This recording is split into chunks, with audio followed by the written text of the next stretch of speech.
use a shower on board, it might be best to do that well before you're going to have a shower. Put it on boost, it'll increase the water temperature a lot quicker. Yeah. Or when you get into the van, you might want to increase the temperature quicker as well. Okay. What you'll see now, before it was blue, it's now red. That means the gas has fired up now. Okay, so the red is indicating that you've got gas operating. Okay. Okay. And the water temperature is preset, is it? Yes, yeah, it's thermostatically controlled. Yeah, so it won't overheat it. It's usually around about. I'm just trying to think on the lower settings, probably about 60 degrees ish. Yeah. And then obviously when you boost it, it'll be above that, probably near 70. Okay. All right. And then what you've also got is a timer as well. So you can set a timer to bring the heating on and off at certain times or whatever as well. And then there's a further menu. What you've also shown on the screen here is your voltage for your battery, which is showing 13.6 at the moment. That's going through a charge at the moment. That's so if you were without electric, you obviously need to keep a critical eye on that one, because over a period of time, once the battery gets so low, obviously what it does is shut down all the electrical things, the 12 volts igniters and things like that. It won't operate below a certain voltage, which is around about 11ish, I think it is. So if you say you were going to try and operate this caravan for a week with no electric, it's probably not going to happen. You're going to be a day, 2 days, depending on that, obviously how much you're using, how much of 12 volts you're using. What should that sort of be reading around normal? 12, just over 12. I hate it when he does that. Okay. And then also you got that little plug there, just to denote you've got electric connected. Right. All right. So, the battery, can you say that again? Yeah. What you've got. If you're on a site for a week. Yeah, if you're on a site for a week, 12 volts on its own is not. You're not going to. Well, you'd be very careful. You'd have to have one light on each night, and that'll be it, kind of thing. Because obviously, 12 volts will get used quite quickly. It's like anything with a battery. Yeah. But if you've got electric connected, that will just keep it charged Right, anyway. okay. So if you're on site all week with electric connected, there's no worry about that. Right. Yeah. But say you're going away for a weekend and you haven't got electric on site, obviously you're relying on the battery. You obviously just got to be careful. Keep an eye on that to see how high or low it is. Okay, otherwise you may need to have another battery or charge another battery or. Right. But most of the time you'll be on site, you'll have electric, so you don't need to worry too much about that. Right. Okay. So, do these small sites have electric? Most do, yeah. Yeah. Most do, yeah. Yeah. Okay. I assume you're talking about the CLs. Yeah. It's just have a look, because if you've been on the Caravan Club website, you look for. Usually it tells you what they've got. So it'll say if it's got electric hookup, if it's got water. It should have a tap, at least a tap and a drain. Yeah. These Yeah. should have at least. Okay. But some vary. Some have shower blocks. Some just have a pitch, a grass field even, and a pipe, stand pipe, and that's it. And obviously, while you're towing it, it's charging it as well. Yes, yeah, so it automatically does that. So as long as you've got that electric connection from your tow vehicle to your caravan, as soon as you turn the engine on, that will provide power to your battery. Worst scenario, the battery gets too low to do anything. Yeah.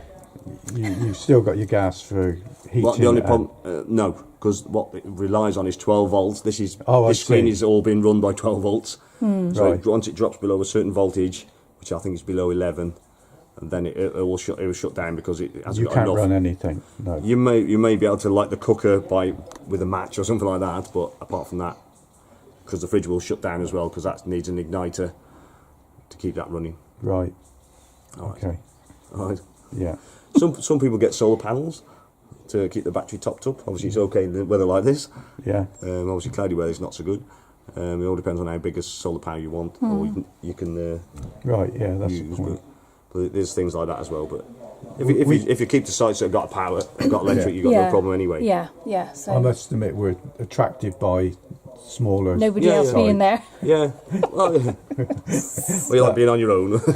Yeah. Peace. Honestly, caravan club sites, they're not like how you think as these big all singing and dancing sites that have clubs and things like that. Caravan club sites aren't like that. There's one or two that may be the big holiday resort ends, but most of them are really quiet sites. Yeah. Even though there's a lot of pictures there, but there's no one shouting and singing and God knows what else. But what put us off is they're so close together. That's the other thing. Probably are. Yeah, they're reasonably close together. But honestly, most people you wouldn't even know they're there. To be quite honest, even though you're not this close, obviously, but you're probably from here to that one away, perhaps. But Yeah. Well, we go to one of your static sites. We've got a friend with a one in Aberystwyth, Green Meadow. Yeah. So we stayed in this caravan, and Yeah. there's one there, but you wouldn't know they were No, there. you don't. Honestly, caravan club sites are quite quiet sites anyway. Even though they're big, Yeah. that you're not you might hear the odd dog barking, but apart from that. Okay, that's fine. Okay, what we'll do next then, we'll go through the other appliances. Your fridge, as I said, you obviously can operate that on gas. You can also operate on electric. So this is your energy select. So that is now switched off. You can select electric, which most people do tend to run it on. 12 volts. 12 volts is from the vehicle itself. So from the car, as it's obviously charging the battery, it can also run the fridge as well. What it won't do is cool the fridge down. It will just maintain the temperature in it.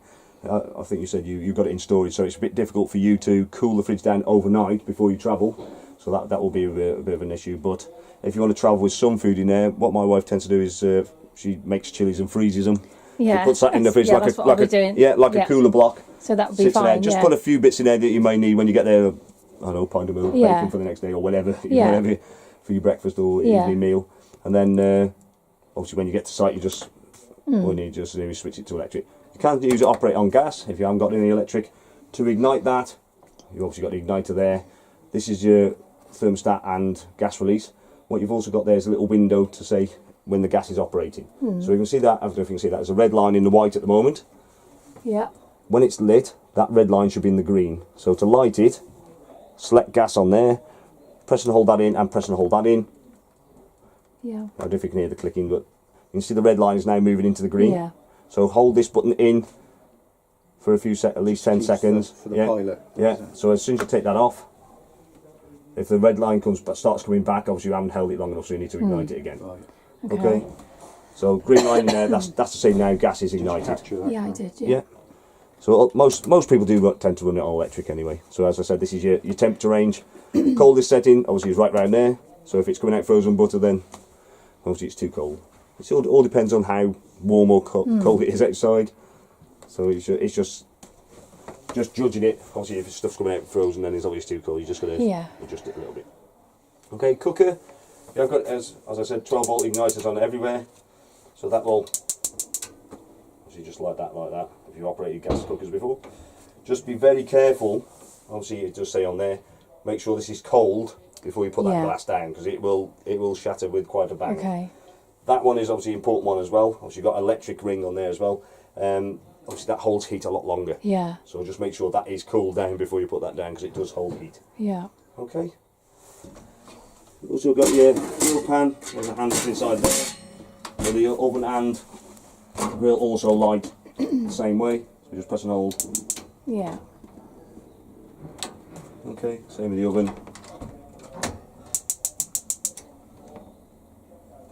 Okay. Yeah. Will you get your Sunday roast in there? You might struggle a bit. You might struggle a bit. I probably could manage. A lot of people do. They'll do. Not that I want to do a roast. No, you want to take it when you're taking it around the street and you're out somewhere. Easy stuff. Get a Well, roast no, we're at home taking you out anytime. I'll get in trouble in a minute. Right, consumer unit. So Shall I this. just shut this door? Yeah, sure. Yeah. The consumer unit is similar to what you may have at home. Or you might have a little thing on the wall outside. There's a little flappy thing that unlocks it. That's it. That's it. Just pull it to. That's it. Or pull it a bit. I'll do it. Right. Consumer unit electric trips. You can see there it is marked up to say what they're connected to. Hang on, I can't see. The sun's in Did you there. see something there? Obviously, what you've got.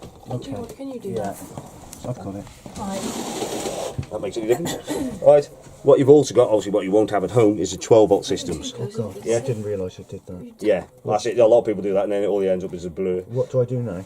Have you zoomed it all the way in? Have you? I've got the other way around. See my finger in it. There we go. Right. So, obviously, I've repeated a few times. Obviously, the caravan works 12 volt systems. Obviously, has protection of 12 volt fuses. So they're very similar to your car. So the same type blade fuse as your car. Again, they are all labelled up to say what they're actually attached to as well. Obviously, if there's things tripping here on the electrics, obviously there's a problem. Obviously, you need to get things checked out on the electric side. Same with the fuses. If the fuses go in, there's obviously an issue with that, why it's blowing fuses. What you may find that when you're plugged into the bollard on site, that may trip. And the likelihood is that with that, you've overdrawn the power. So on these CL sites, they may be a lower ampage. So if you start putting on toasters, kettles, hair dryers, all in one go, and you've got the electric ring on there, you've got the microwave on, that can trip it, because obviously it's a safety device. If it's tripping here, there's an issue. If there's tripping on the bollard, there might be still an issue, but it might just be you've overdrawn the power. Okay. Okay. All right. Handbook. Obviously, this is very important. So Bailey's do quite a good one. Obviously, you've got your heating system and things like that. Right. And everything else about your water system. And obviously, tyre pressure. One thing I didn't mention, obviously, when we were outside, because obviously you had Malcolm chatting away out there as well. I don't know if you noticed, I have my torque spanner next to the wheel. Yeah. It is very important that you do check, as it says here, 130 Newton meters. Check your wheel nuts very regularly. So I tend to check mine before I go away each time. Okay. Obviously, there's things like you don't want wheels coming off, so it's just checking that the wheel. If you haven't got a torque spanner, just use an ordinary spanner just to check, just to make sure they're not loose. I'll get one. Yeah.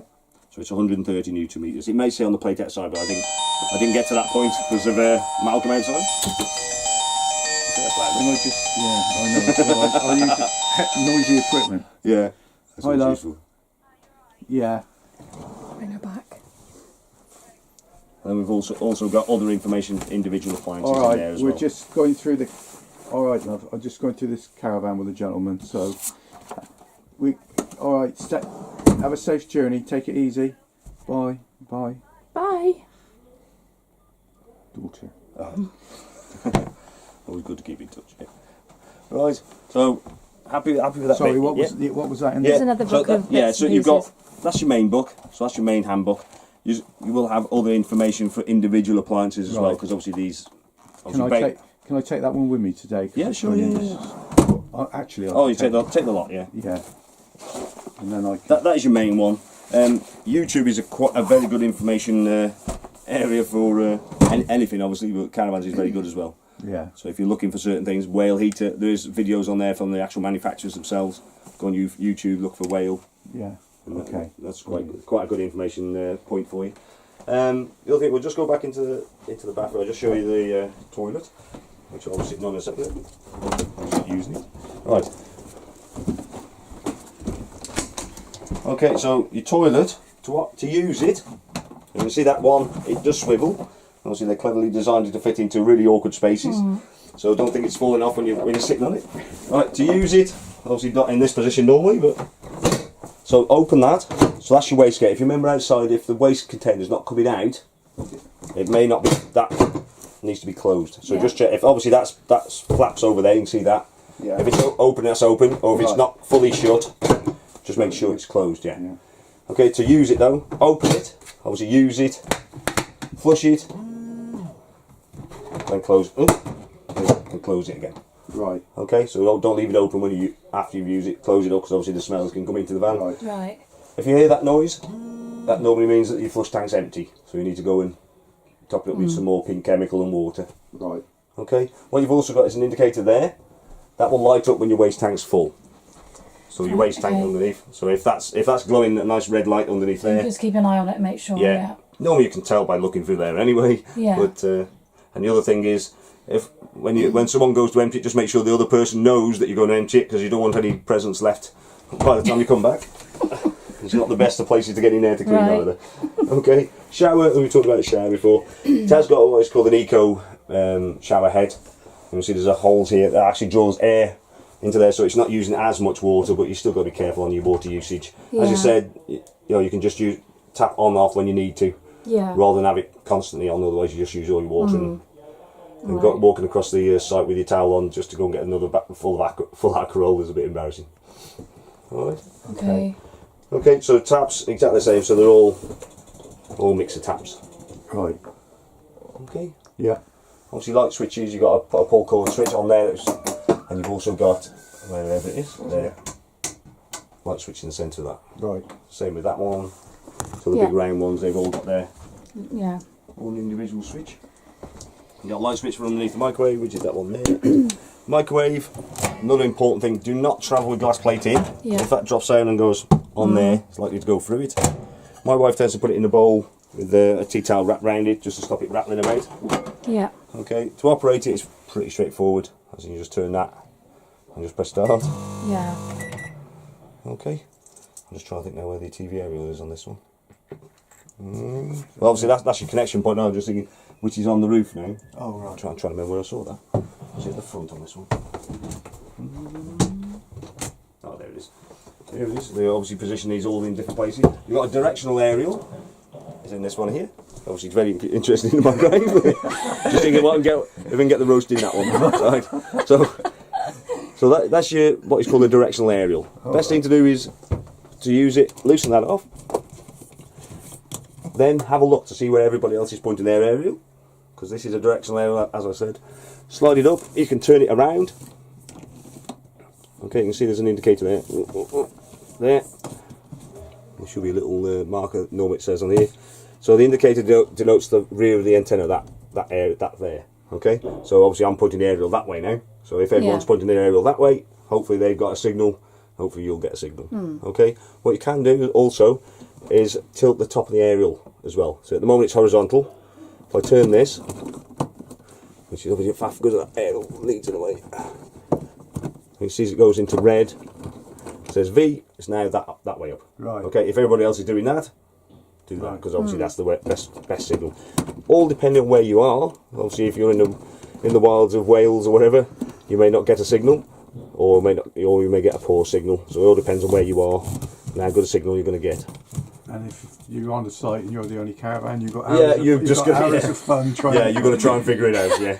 So obviously, what you've got here is an amplifier as well. On-off switch is just above the V there. Obviously, it doesn't give you much of an idea. You can pick these directional finder things up as well. That may help if you are the only one on site, but it's just hit and miss if you where you're going to pick the signal up from. And that's just an amplifier, so you need to switch that on. That just boosts the signal. But if you're in a poor signal area anyway, it's not really going to help you that much. okay. And those other leads are just Yeah, so they're going up in different positions. You've got one there as well, Oh, I see. and you've got that one in the centre. Okay. And there'll be one coming in somewhere. Okay. Right. Then obviously what you've also got is a radio. It's also a CD player. Oh, On-off button. I think is that one on this one. Yeah. So that one also selects either tuner, which is always on radio, or auxiliary. So you've got an MP3 there. Obviously your CD will play obviously straight away. Eject button there. Also got your searches left and right there for your radio. Obviously volume there. Does it mute on that one? No, it doesn't mute. Oh, it's Pioneer, not a JVC. So obviously you got there. We picked it up on someone else then. In terms of actors, what do you think of Brendan Gleeson? Yeah. I think Brendan Gleeson. Obviously radio 4. I don't know if you want it on that one, but you can obviously remove the front off the radio as well as by pressing this little button here. So if you want to keep that in a secure place, it's up to you. Most people tend to leave it where it is, but it is there, so you can remove it if you want to. Okay. yeah. Hopefully that's everything that's fitted to it. Hopefully that does make some kind of sense. So Yeah. when you're actually towing the caravan, you can leave some things. Yeah, you don't yeah. have to clear everything out at the time. No. It's just being careful where you put stuff. So anything like tin cans or heavy stuff, don't put them in top lockers. No. Because even though it might stay secure when you're travelling, as soon as you go like that... But they'd be all right in a box, say on the floor or under one of these. Yeah. Yeah. Right, Yeah, okay. it's low down. So things like awning, all depends on what vehicle you've got. I tend to sit my awning in the boot. Because when I get to site, because you may have read or you may have heard that about putting awning over the axle, because it's a heavy thing. Depending on what vehicle you've got, if it's substantial enough to carry that weight in the boot. CRV.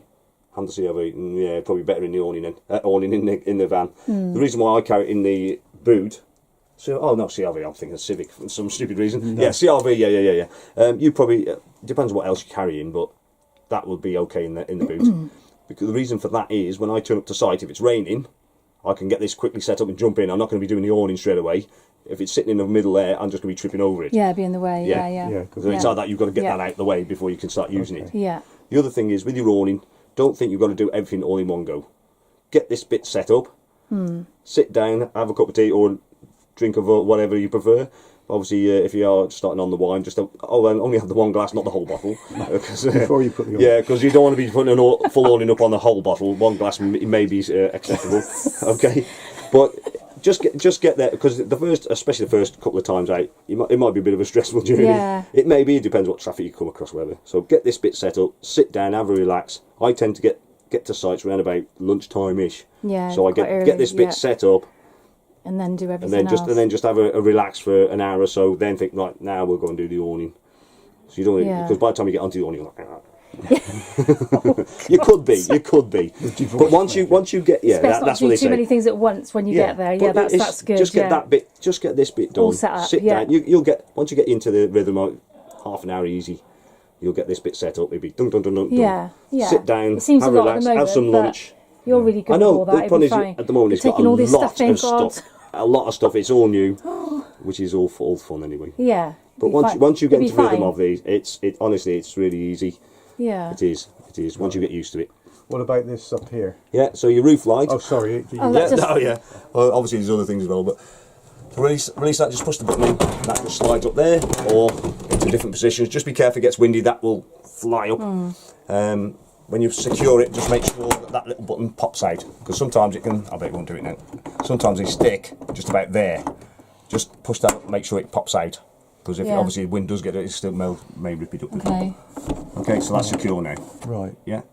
You have got blinds, so blackout blinds or fly blinds. Yeah. Best thing to do is before you go to bed at night, just make sure you shut that, because when it's obviously dark, you can't see that's open.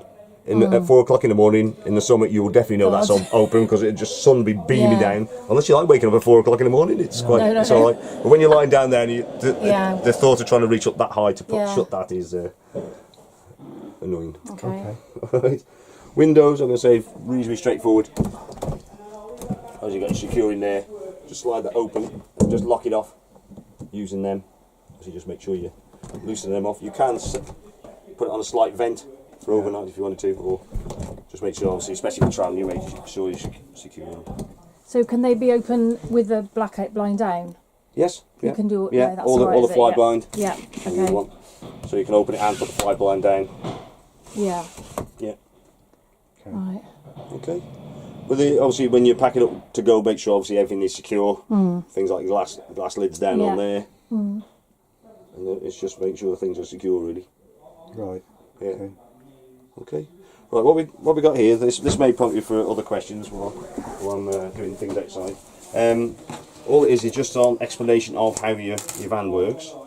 Hopefully, most things hopefully will make sense.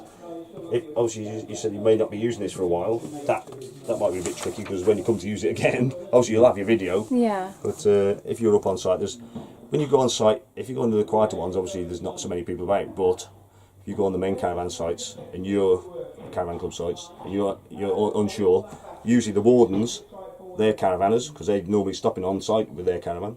There's a lot of obviously other caravanners about who've got hundreds of years of experience between them. So if you are struggling on site, there's obviously a lot of people about, or we're here 7 days a week as well. You can give us a call. You can talk to engineers or whatever if you need Yeah. to. Well, I think the plan is the first time we use it with. Yeah, it's probably a good idea. That's why we offer that anyway. Cause Yeah. That refresh your memory when Yeah. if we Yeah. up there. Yeah. So what I want you to do now, I want you to tick through or read through these, tick through these, just to make sure that I've explained it. It may, as I say, prompt you for questions. You think, well, what do they mean by that? But there are some odd things there. But Chris Etchin, have you heard of Chris and what Chris is? On each window, if you can just see, there's what is called the Chris number, which is the chassis number, imprinted on each window. Yeah. So obviously extra security. The Chris number is, as I said, it's a chassis number. The insurance company, or you may have already done, that is the number that they require. I tried to do it, but it wouldn't let me. All right. I put the number in that was on the sheet, and it says Yeah. this caravan is already registered to somebody. It's probably Yeah. registered to you still. It possibly is, yeah. We haven't registered. It will be registered, obviously, to you. So that should happening. So that'll be sent off. Obviously, as soon as you purchase it, then it will get sent off. But the insurance company should be able to say that yes, this is yours. So tick through all of these. Make sure you're happy. Sign there. That's through the wheel nuts. Obviously, making sure you are checking them regularly. Obviously, once you leave, it's your responsibility. I will check them before you go. With your wheels, you have got a locking. They're all locking nuts on all of them. So that obviously don't lose that, because that is the way to do the wheel nuts. Tick for all of them. Tick for all of them. It may repeat itself, which it likely will do. How to make a bunk up, obviously I'm going to bunk, so you don't need to worry too much about that. Read, print, sign there. Issue page, if there's anything that you see that's faulty or whatever, obviously point it out to myself, we'll try and get that sorted before you leave. Obviously if you're leaving with us, obviously we've got a bit more time to play with that. If there shouldn't be, but if you do notice anything, obviously point it out. So also valeting, if you're not happy with how clean it is, obviously say any extra it should have been fitted or supplied, which everything should be fitted and supplied. Service issues, so as I said, if there's anything faulty, if there's something like a door hanging off, obviously there shouldn't be, obviously point it out, and then we'll get that sorted. If there's no issues, hopefully there won't be, you can just write no issues there, put print and sign there. Blank page, so there's another tree gone. And what we also do, if James mentioned it, we book you a snagging appointment. So usually it's after the first 30 days of ownership, but obviously if you're not going to be using it in that first 30 days or not, I'm not sure as to how that one's going to work, because normally when you have it for the first 30 days, you go away and use it for a week or weekend, that's the time when you may see other faults that you're not happy with. Obviously you've got the warranty still anyway, but obviously if you're not going to use it in the first 30 days, it's going to be I'll see if there's much point in actually booking Well, it doesn't look like we'll have a word with James and see what he says. Well, yeah, because I mean, hopefully there isn't anything, but if there is the odd thing, I suppose we'll find it when we come here for the first time. When you're likely to come up here? Well, it's going to be beginning of next season. Oh, right. When does it open? Yeah, it's open all year. Oh, is it? Yeah, So it'll be probably April, won't it, I would guess. Yeah, okay. Yeah, obviously I don't think we can book that far ahead, to be quite honest. No, James said to give him a ring, didn't he? Yeah. And say that he's No, already... this is about. No, this is on the snag. This is snagging, you see. Oh. If you could, it would be better if you could at least get a weekend or somewhere away before Christmas, if you could. But obviously, it all depends on your time and things like that, doesn't it? But Yeah. obviously, Well, it's difficult. But yeah, I've got to get a tow bar fitted. yeah. Okay, Yeah, well, we like can I said. sort that out at another stage anyway. But Yeah. if you just tick through these now, what I'm going to do now is this obviously turn your gas off, electric and things like that. We obviously need to go through the motor mover yet, Yeah. but I'm going to talk your wheels as well, while you just have a good look round. Just tick through these. Just if there's any questions, just shout. What about the beds? Yeah, the bed. I'm going to say it's really straightforward. Obviously, I do it every day, but all you need to do on this particular model is just lift that slides across. Do the same that side. Oh, no, it goes all the way across this one. Then all you need to, if you see this has got what is called a knee roll, obviously you don't really want that in the centre of your bed, because it's going to be your bed's just going to be like that. And it's going to be really uncomfortable. So the best thing to do is turn that over so that's against the head and the feet. So you're sleeping across that way. Yeah. So that will be at the head, that will be at the feet. Yeah. And you just drop the two backs into the centre. My wife, we've got this like mattress topper. Yeah, that's which what I'm obviously smooths it out. Yeah. Because obviously it's not totally even. Anyway, the mattress topper does make it more comfortable. Do you turn these over the other way? Yeah. But obviously that hump That there goes is going that to go way. against. Yeah. Turn it over against the wall. What was it you were looking at? Duvet. Duvet. Yeah, they are good. They are. Yeah, They are that's what we definitely thought good. we'd get, It makes life a lot Makes more it comfortable. easier. It makes it a lot more comfortable. Yeah, definitely. Yeah. Overnight. It's, Yeah, that's easy enough. yeah. Just a point. Well, it's Yeah. Well, it's fresh in mind. fresh in the mind. Yeah. It's going into storage, but it's covered storage. Yeah. But I was thinking of taking the soft the You can do if you want to. If you want to do, it's up to you. out. Well, it's Yeah. and storing it. I've got a Yeah. warm dry cellar with a They'd be boiler okay and- though. Yeah, fine. Yeah. Yeah, that's they'd be no problem. fine. Somebody was saying, well, it's in storage to put in these crystals and things. Do you think Yeah, that? I wouldn't bother, to be quite honest. What you've got, I can see there's vents around the van anyway. There are drop vents in the floor as well. Yeah. Okay, so that allows the van to breathe. Also, it's drop vents are there for if you had a gas leak, that the gas will drop directly straight out underneath the van safely. Yeah. If you have crystals inside here, obviously that is a breather hole. So it will draw. It's going to draw damp in anyway. So Right. I wouldn't worry too much. Damp wise, if anything, it's your furnishings that will draw that damp into it anyway. Yeah. But these It's insulated. construction, they've got no timber in them anyway. But I would try and air it out every now and again if you're a long period of time with not using it. If you can get to it and open the doors, especially on a day like this, open windows and doors or something like that. If you can be with it for a while, just to air it out. I mean, it's does he call bingo numbers? No, yeah. It's going to be on. It's going to be on site. Yeah, In- it's, in- I mean, I know you're going to be in storage. It's Covered. huge. it's a huge Yeah, barn. I have. Yeah, So- I've been to Tegs. Yeah, but, yeah. If you can, you can visit every now and again. Just open the windows for an hour or so, just to let it breathe through. Yeah. Obviously better.